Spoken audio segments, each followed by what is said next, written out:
आपने अगर अपनी इन्वेस्टमेंट करनी है तो इन्वेस्टमेंट अगर होती है वो होती उस वक्त है जब मार्केट या तो स्टेबल पोजीशन पे हो या डाउन हो, उसी वक्त तो आपको परचेजिंग का मज़ा आएगा। मैं अगर 2018-19 की बात करूं जी जी। तो लोग बहुत घबराए हुए थे जिन्होंने उधर इन्वेस्टमेंट की हुई थी। लोगों के जो चीज़ें थी वो बिकने में नहीं आ रही थी कि जी मार्केट बिल्कुल डाउन हुई है, कुछ डिस्प्यूट्स आए हुए हैं, कुछ चीज़ें हुई हैं। रेड बॉक्स जरूरी है, रेड बॉक्स जरूरी है।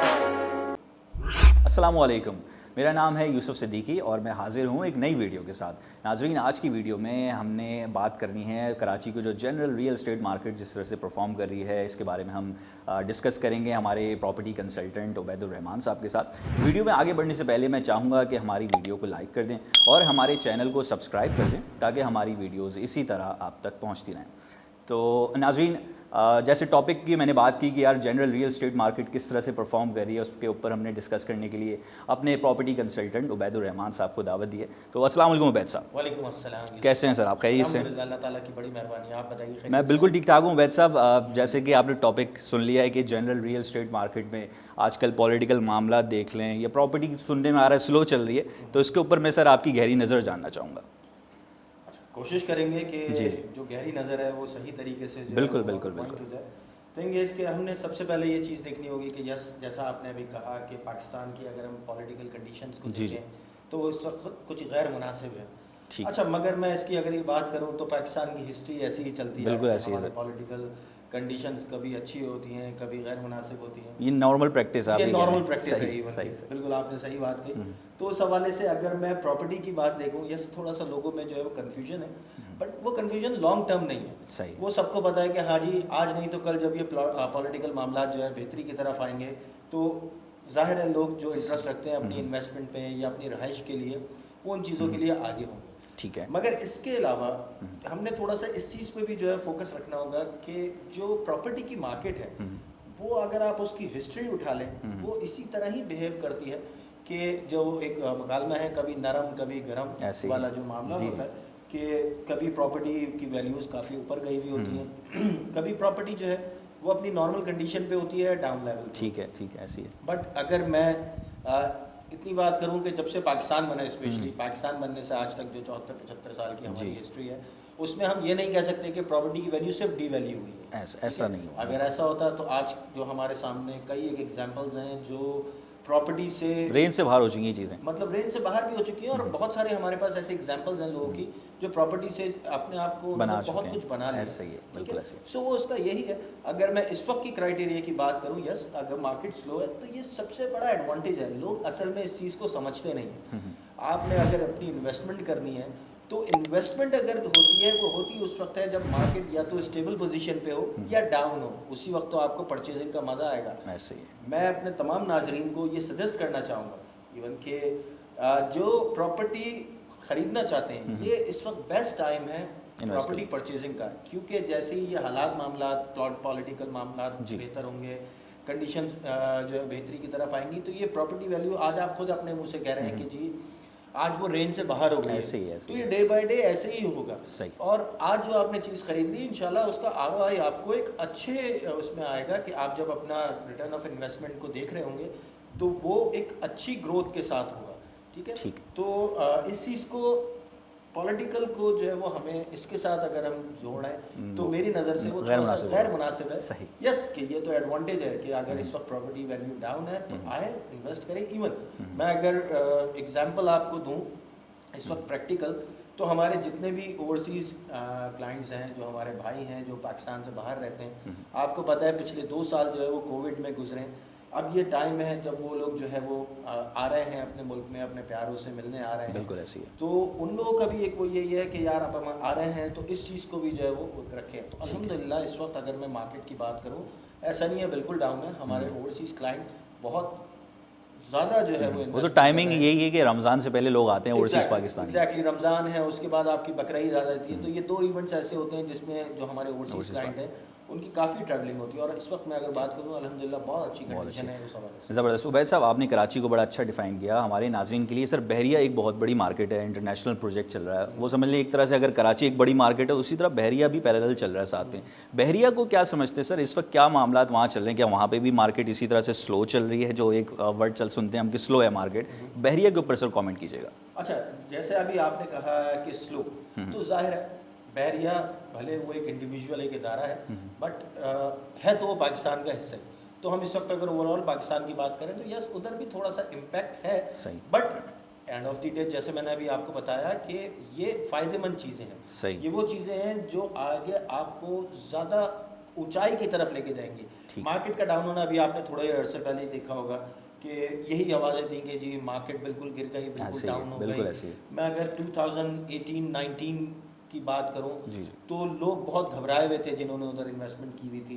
लोगों के जो चीज़ें थी वो बिकने में नहीं आ रही थी कि जी मार्केट बिल्कुल डाउन हुई हुई है, कुछ डिस्प्यूट्स आए हुए हैं, कुछ चीज़ें हुई हुई हैं। मगर आज आप देख लें, साल डेढ़ ऐसे साल ही। बाद वही चीज़ें जो वो लोग 30-30, 35-40 लाख रुपए में बेच रहे थे, आज वो करोड़ रुपए को करोड़ों टच में कर चली चुकी गई। है। ऐसे ही है। साल डेढ़ साल के साल अर्से डेढ़ में। साल। अब दोबारा वही टाइम है कि थोड़ा सा मार्केट स्लो है। तो वो ऐसा नहीं है कि मार्केट बहुत लंबा कोई स्लो रहना है।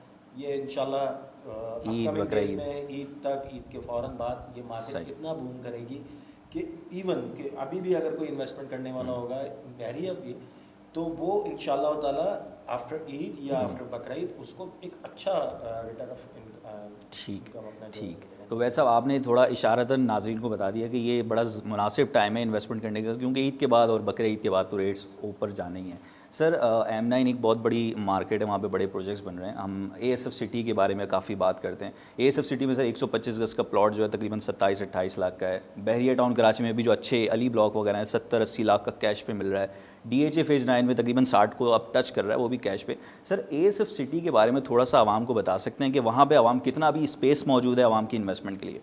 हाँ जी यूसुफ, जी। तो आपका सवाल बिल्कुल वैलिड सवाल है कि जी क्या इस वक्त वैल्यू है। तो सबसे पहले हमने थोड़ा सा M9 को समझना होगा। जी जी। अगर हम M9 को समझना है तो उसके लिए हमने कराची शहर को इस वक्त देखना होगा। सही है। आप किसी भी एरिया में चले जाएं, इस वक्त जो कंडीशन है एरियाज़ की वो आप देख रहे हैं, बद से बदतर हाल होता ऐसे जा ही रहा है है। सर। आबादी इंफ्रास्ट्रक्चर के मसले हैं। हॉरिजॉन्टल बढ़े जा रही है, बिल्कुल। बढ़े जा रही है, ठीक है। ऐसे ही। और आपका जो सारा सिस्टम है वो ख़राब हो चुका है, रोड्स का सिस्टम ख़राब हो चुका है। तो ये तो एक अंडरस्टूड सी चीज़ है कि एक नया शहर कराची के अंदर आबाद होना है। सही। कराची की जो पॉपुलेशन है बिल्कुल वो ऐसे। इतनी पॉपुलेशन है शायद कि इतने बड़े मुल्क भी नहीं है जितना बिल्कुल हमारा सही। ये शहर है। बिल्कुल ऐसे ही। सो हमारे लिए तो इससे बड़ी चीज़, इससे बड़ा एडवांटेज कोई है ही नहीं कि अल्हम्दुलिल्लाह हम पाकिस्तान के ऐसे शहर से ताल्लुक़ रखते हैं जो जिसको पाकिस्तान का हब कहा जाता है, ठीक है। अगर हम उसकी बात कर रहे हैं और फिर एक नई सोसाइटीज़ की बात कर रहे हैं तो जाहिर है हम सबकी आंखों के सामने है कि कराची शहर पूरा भर चुका है, ऐसे ही। ठीक है। अब हमने नई डेवलपमेंट जो है वो करनी है, नए शहर आबाद करने हैं और उसके लिए सबसे बेस्ट जो हमारे पास ऑप्शंस अवेलेबल हैं वो है हमारा M9। सही। इसके अलावा सुरजानी सेक्टर भी है। इसके अलावा जो है वो अगर आप दूसरे साइड पे ले लें तो M10 भी आता जी, जी। है। मगर जो लोगों का जो मरकज़ बना हुआ है, जो लोगों का इंटरेस्ट लेवल बना हुआ है वो एक M9 का है। सही, बिल्कुल बिकॉज M9 बिल्कुल आपका मेन रोड पे जो है वो आपकी अलासिफ तक पहले आबादी आ जी, चुकी थी। जी, जी। आहिस्ता आहिस्ता अब आप देख रहे हैं कि राइट लेफ्ट अगर मैं देखूँ नूरियाबाद तक तो कई एक आबादियाँ, कई एक सोसाइटीज़ जो है वो जनरेट सही, बिल्कुल ठीक है। जिसमें आपने जो नाम लिए बहरिया टाउन जो आइकन इंटरनेशनल प्रोजेक्ट एक तरह का। इंटरनेशनल प्रोजेक्ट है M9 का। इसके अलावा अगर बात की जाए तो DHA है, ASF है और बहुत सारे प्रोजेक्ट्स हैं जो इस वक्त चल रहे हैं। तो अगर जब इतनी बड़ी इन्वेस्टमेंट हो रही है और इतने लोग इतने बड़ी बड़ी सोसाइटीज़ लॉन्च कर रहे हैं तो इसके पीछे कोई ना कोई रीज़न तो होगा ना सर। बिल्कुल ठीक है बिल्कुल ना, ऐसे ही। ये तो हम बड़ा क्लियर है कि यार अरबों खरबों रुपए की उधर इन्वेस्टमेंट हो रही है। तो वो ऐसी इन्वेस्टमेंट नहीं है। वहाँ बड़े बड़े बिल्डर्स, बड़े नाम गिरामी पाकिस्तान के लोग वहाँ पे जो है वो इस वक्त इन्वेस्ट कर रहे हैं, अपने सोसाइटीज़ लॉन्च कर रहे हैं। तो वो पूरी प्लानिंग है और ये प्लानिंग अब की नहीं है, इससे पहले भी मैं अपनी वीडियोज़ में बता चुका जी हूँ जी। कि ये प्लानिंग 1980 से जो है वो चलती हुई आ रही थी, जो अब जाके इम्प्लीमेंट हुई है ग्रेटर सिटी प्लान की सूरत में। ठीक है। ठीक है, तो इस वक्त अगर देखा जाए तो ASF एक बहुत अच्छा जो है वो हमारा प्रोजेक्ट है।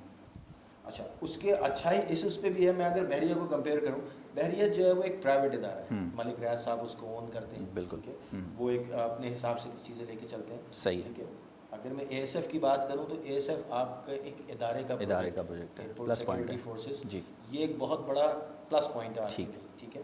मैं प्रैक्टिकल, लोग आजकल प्रैक्टिकल पे ज़्यादा जो है वो फोकस रखते हैं, तो प्रैक्टिकली मैं एक मिसाल देना चाहूँगा डीएचए की। डीएचए फेज़ 1 से लेके और फेज़ 8 एक्सटेंशन तक आप देख लें, ठीक है। आज वो हम सबकी पहुंच से बहुत दूर जा चुके हैं। बिल्कुल ऐसे ही यही अगर हम अर्ली 90s की बात कर लें या 2000 की बात कर लें तो उनकी ये वैल्यूज नहीं थी। क्योंकि अगर मैं इस वक्त भी अगर मैं बात करूं कराची शहर और डीएचए की, तो दो सेपरेट जगहें हो जाती हैं, ठीक है। मैं अगर डीएचए जाता हूं, उधर की जो चीज़ें हैं, उधर के रोड्स देख लें आप, उधर का इंफ्रास्ट्रक्चर देख लें, वो एक बिल्कुल डिफरेंट है पूरे कराची के हिसाब से, ठीक है। तो ऑटोमेटिकली उसका ज़ाहिर है एक इदारा ओन कर रहा है, वो उस हिसाब से उन चीज़ों को लेके चल रहा है। इसी तरीके से मैं डीएचए के लिए बात करूंगा, जो डीएचए सिटी लाउंज हुआ है या एएसएफ, ये दोनों वो आपकी प्रॉपर्टी है जो एक इदारा ओन कर रहा है। और फॉर श्योर इंशाल्लाह ताला अल्लाह के हुक्म से ये आने वाले वक्त में बहरिया टाउन को भी पीछे छोड़ेगा। ये बिल्कुल इसलिए वो है कि जैसे मैंने अभी आपको डिफरेंस दिया कि एक प्राइवेट इदारे में और एक बहुत बड़ा फर्क है, गवर्नमेंट इदारे के सोसाइटी में फ़र्क आ जाता है। बिल्कुल ऐसे ही। तो इन्वेस्टमेंट पॉइंट ऑफ व्यू से बहुत बेहतरीन जगह है। टोटल जो उनका लैंड है वो तकरीबन 5000 पे है, जिसमें से 3009 एकड़ की तो उनके पास अप्रूवल आ चुकी है, वर्किंग स्टार्ट हो चुकी है। वहाँ एक 30 एकड़ पे जो है वो मस्जिद तैयार की जा रही है। जैसे बहरिया टाउन में आपने देखा कि थर्ड और फोर्थ लार्जेस्ट जो है मॉस्क माशाल्लाह बन रही है। इसी तरीके से यहाँ पे जो है टर्किश स्टाइल से जो है वो माशाल्लाह एक मस्जिद तैयार की जा रही है जो आइकन होगी उस एएसएफ का। उबैद भाई आपने थोड़ा सा बताया कि M9 हाईवे भी एक फ्यूचर है। कराची मतलब ऑलमोस्ट पहुँच से दूर हो चुका है, तो आवाम M9 पे शिफ्ट हो रही है। तो आवाम के लिए उबैद भाई ने ये बताया कि ये जो टाइम है वो की टाइम है इन्वेस्टमेंट करने का या अपनी बाइंग करने के लिए। जैसे आपने कहा ना कि ये लोगों की पहुँच से दूर हो गया कराची शहर, आने वाला वक्त जो है वो शायद M9 जो है ये यकीनन है, की पहुँच से दूर हो जाएगा अगर आज उन्होंने ये स्टेप ना उठाया। ठीक हो गया उबैद भाई, आपका बहुत बहुत शुक्रिया, आपने तमाम तरह पॉइंट्स को कवर किया। तो हम भी अपनी वीडियो को आज यहीं अख्ताम करते हैं। उम्मीद है आपके लिए ये वीडियो काफ़ी इन्फॉर्मेटिव रही होगी, और अगर आप भी अपनी इन्वेस्टमेंट M9 हाईवे पे बहरिया में या एएसएफ सिटी में करना चाहते हैं तो स्क्रीन पर दिए गए हमारे नंबर्स पर आप हमसे रब्ता कर सकते हैं।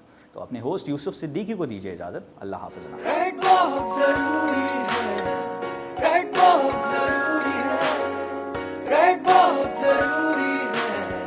रेड बॉक्स जरूरी